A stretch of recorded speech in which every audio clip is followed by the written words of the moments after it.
Bismillahirrahmanirrahim. Assalamualaikum warahmatullahi wabarakatuh.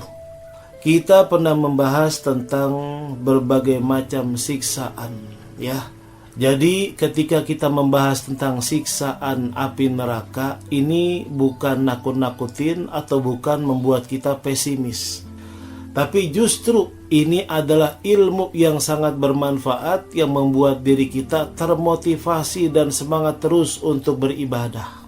Bagaimana Allah menyiksa orang-orang kafir dan munafik, kemudian Allah menyiksa para pembunuh, apalagi yang membunuh orang-orang muslim, orang-orang mukmin.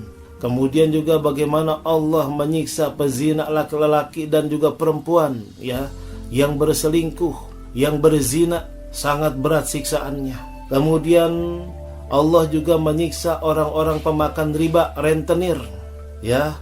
Allah menyiksa para pelukis. Kemudian yang sekarang ini adalah Allah akan menyiksa pemakan harta anak yatim, ya, pemakan harta anak yatim.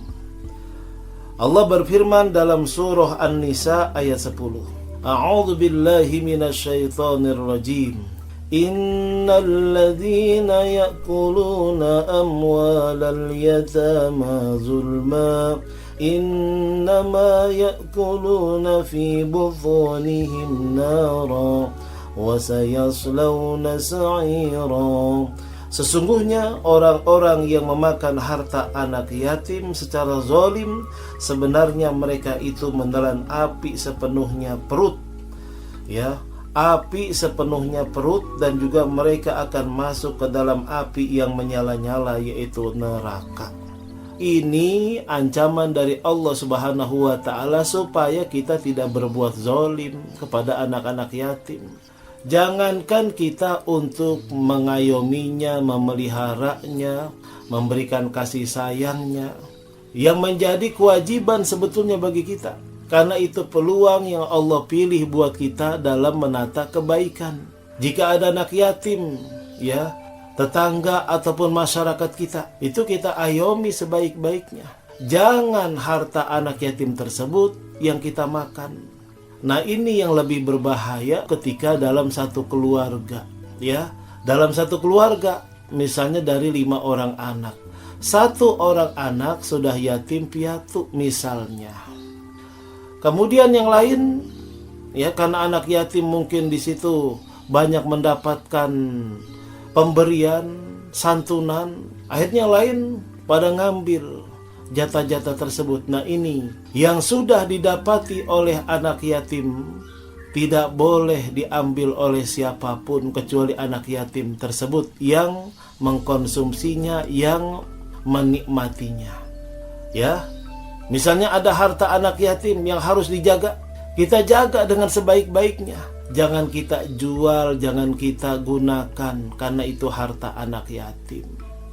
Jika ada tabungan anak yatim yang sudah dimiliki oleh anak yatim tersebut, kemudian kita gunakan buat keuntungan pribadi, ya, kita tanpa permisi atau minta izin, sekaligus minta izin, kita tidak tega, ya, karena itu harta mereka yang sangat memerlukan.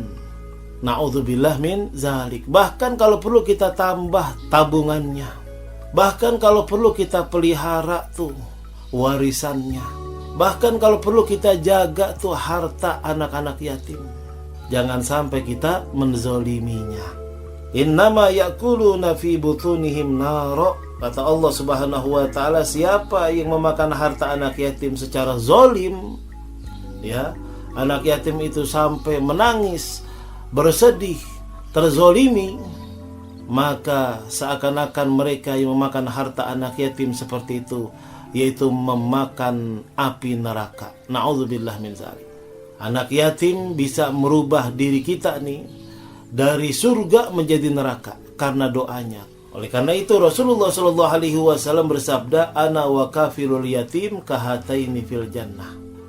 Saya, kata Rasulullah, bersama orang yang menyayangi, menyantuni, mengayomi anak yatim seperti 2 jari ini, antara jari tengah dengan jari telunjuk.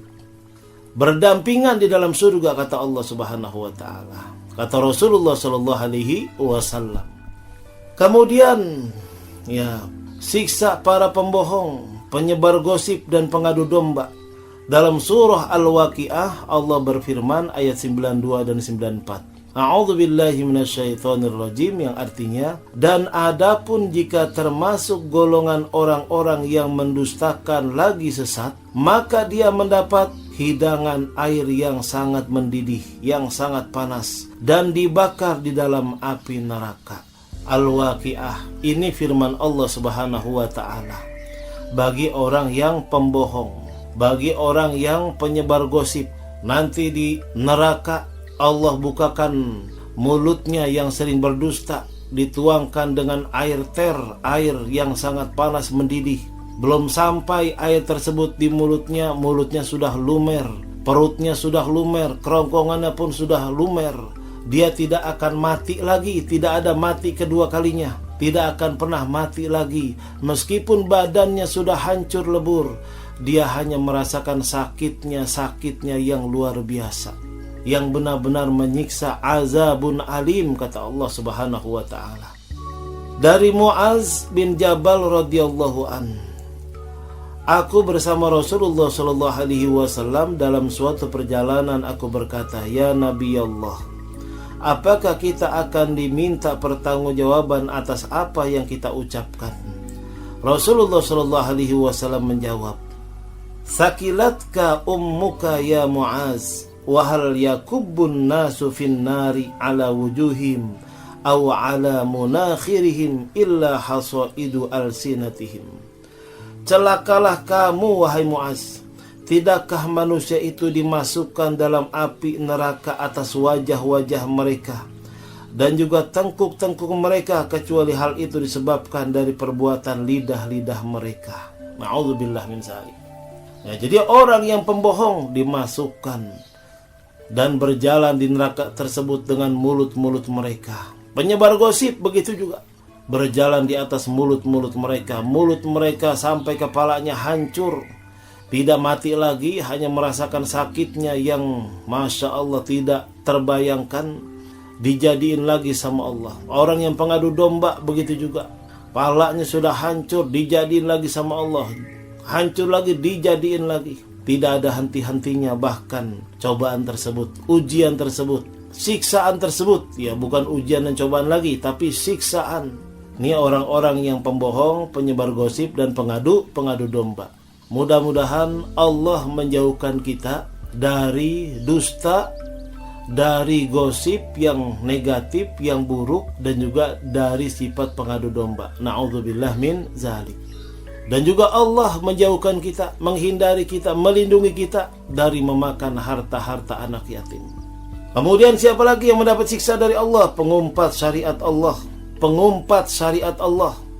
Firman Allah dalam surah Al-Baqarah 174, Allah berfirman, A'udzubillahi minasyaitonirrajim. Ya, biar singkat langsung ke artinya.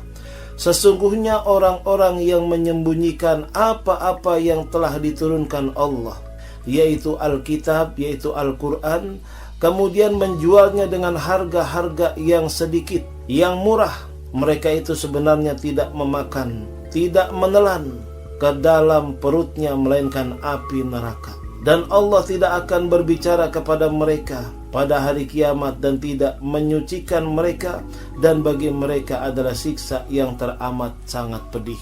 Nah, ini Allah Subhanahu wa ta'ala menyinggung nih kepada orang-orang politikus biasanya.